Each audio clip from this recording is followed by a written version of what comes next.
now what we really need in the situation that the world's in, where it's a time of great crises, but it's also a time of great opportunity, and that we need to connect to that positive impulse if we're going to get through these hurdles that we face. And I thought, wow, journalism, I realized how much of a powerful, brilliant tool it can be for facilitating that. Now, actually, media can be disempowering. It can be distracting. It can limit, it can close our minds to our own potential. And it can close our mind to the full reality of what's going on in the world. Whereas I think we need a media that actually engages us more in society, that opens our minds, that inspires us.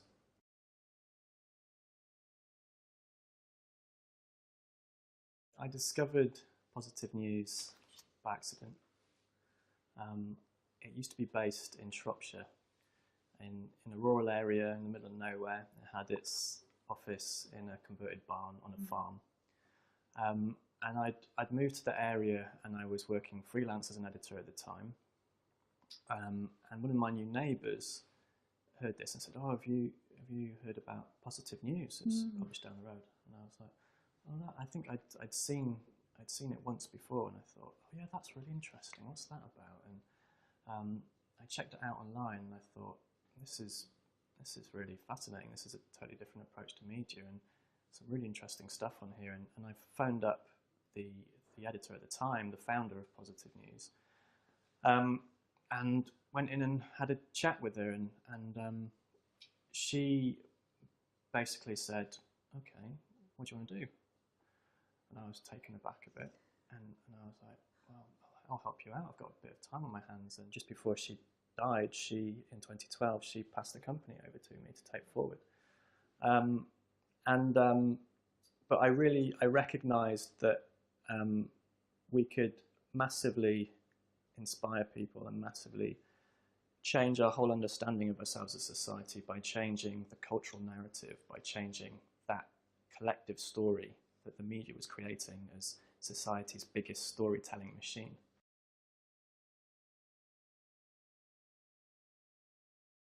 At the time, I was experiencing a lot of anxiety and having panic attacks. I started to recognise when I was working with Positive News that that was mirrored at the macro scale in how collectively we tell a story about ourselves as a society, and how that can trigger different emotions, and it can trigger different perspectives on what's possible for us. Well, I think fear has a very valuable role for us as human beings, and socially, it's there inbuilt for a reason. It's part of our nature. I think it's unfortunate that fear has become the tool for the media to grab attention, which is why it works. We have, and there's research showing this, that we have a biological hardwired survival response to potential threat. So if we have a really negative story, it grabs our attention because it triggers that response.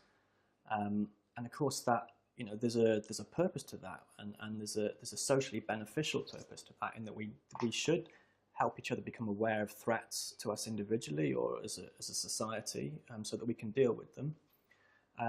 But it's gone too far in that direction, and the problem with that is that continuously triggering essentially the stress response in us is really damaging for our health. It's damaging for our mental health, and I think it doesn't actually help us better society.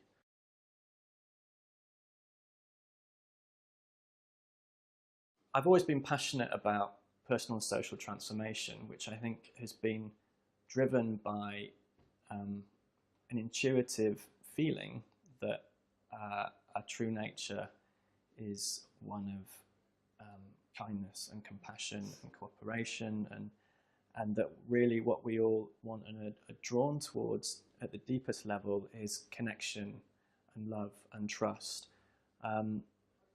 but that I think we're held back from these things often through our fears and anxieties and the stories we share about how the world is.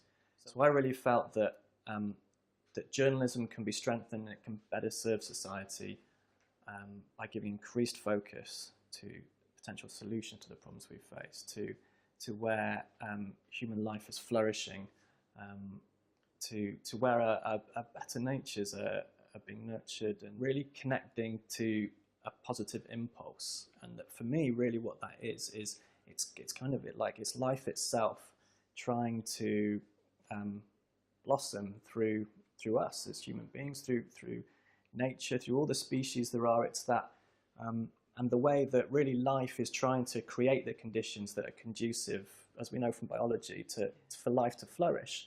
And that's something we can tap into and that we can nurture through the stories we share.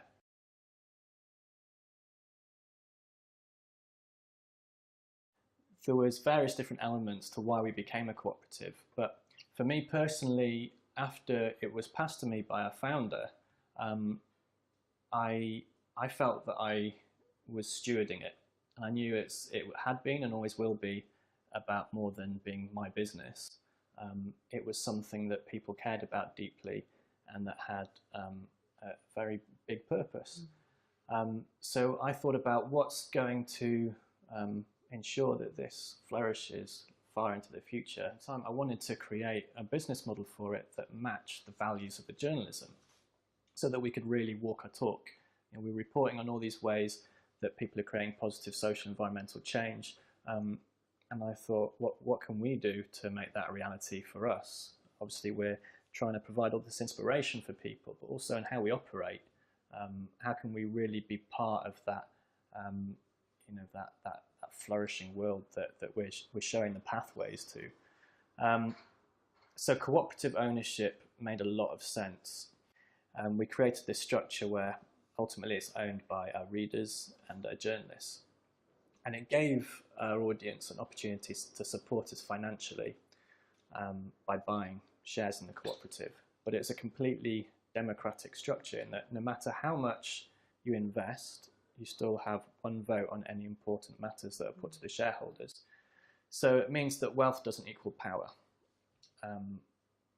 I think that's really important for a media organisation, because if we really want to serve society, then we can't be beholden to interests of shareholders who are prioritising the financial interest above the purpose of the media.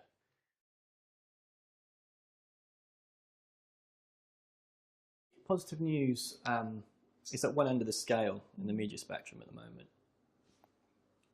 in that we focus on more inherently positive stories.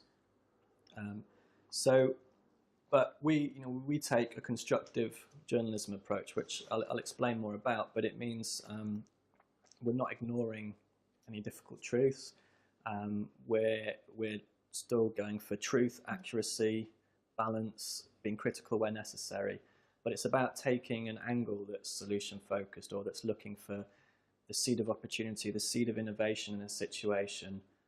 So that really minimises the kind of fear effect, and it minimises that effect that you often get when reporting difficult issues, that people are left feeling hopeless and cynical.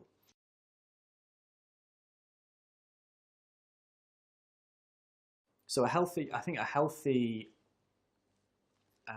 media system is one that does have social purpose as something that's primary. I think the media of the future is media with purpose. I don't think it's enough anymore to just say, we're here just to reflect the world back to you, because we can't just do that. Media doesn't just mirror society. Every time we select and frame information, which we inevitably have to do because we can't capture and communicate it all, it has an impact. It changes thoughts, it changes people's perceptions. So that's something we have to take responsibility for. We have to do it consciously. We have to choose how, and more importantly, why we're choosing particular information and framing it in a certain way. Mm-hmm. It's always concerned me the tone of it and the narrative, and in particular how I feel that that can be divisive. And I think because what we really need right now is to create a more fertile ground for people to connect and to come together to solve the problems that we face. And I think anything that's divisive is really not what we need right now. So. Deep down, I really feel a sense of wanting to help open hearts, because I feel that's really fundamental to civilization having a way forward. I think that it's through connecting to others and understanding and evoking compassion and empathy, balanced with rational scientific capabilities which have been so focused on and developed in modern times. But I think that fundamentally, for us to make the most of our potential, to make the most of our resources, and put into place all the solutions that we see are out there to all these problems that we face, but what's going to really enable that is a change of heart. And I think that's easy to say, and I think it's a very challenging thing in practice, because it does mean stepping over our fears and breaking through a lot of boundaries. But I think that core thing of helping people to connect, providing inspiration for people to connect at that level, will really help heal the wounds we've created in society, in the environment, in ourselves, and help us to create a different kind of way of living together.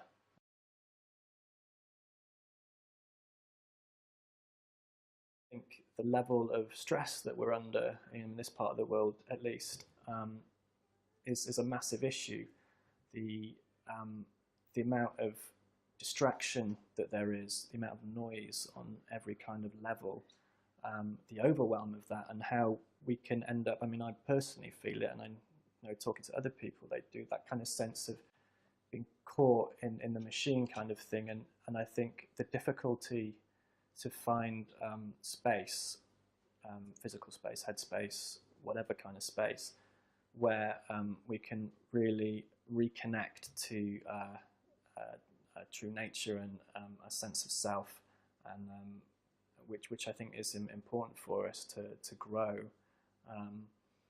and to have space for what's sacred, whether that is connection to other people, people that matter to us, to the environment, the natural world, time to reflect and to integrate our experiences of life, and to grow from them. And so I think the general, I mean, this is kind of brought to my awareness because I've looked into the impact of news upon people, and how that can stress us. And we know that stress is an increasingly huge issue, and is a fundamental cause of ill health. There's loads of research about this now, that so much disease actually goes back to stress, and the body and mind being stressed in particular ways. So those in our individual lives, but in the greater sense, the stress on the environment, just the intensity of things, that I feel like it's kind of just going in that direction, and somehow we need to make that space to reconnect.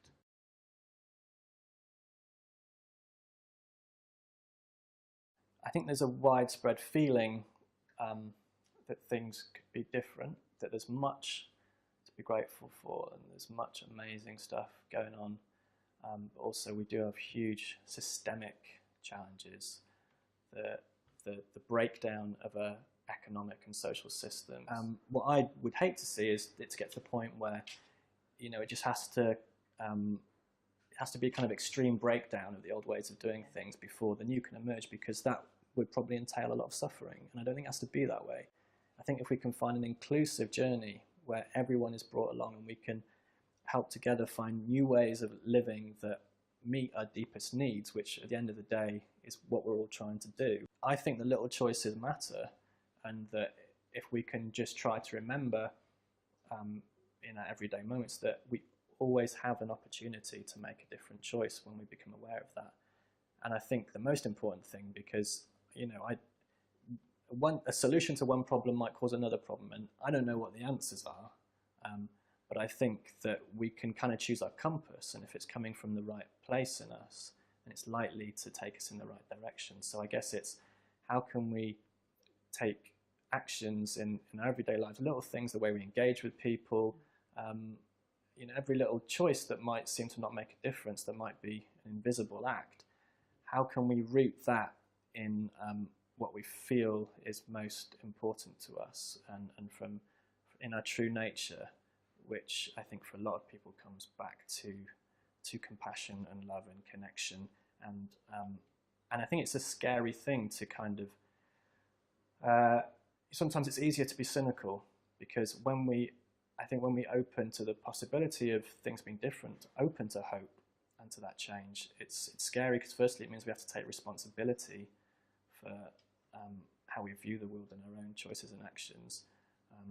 And it's challenging because we could get hurt, because it might not work, and sometimes it's safer to be cynical.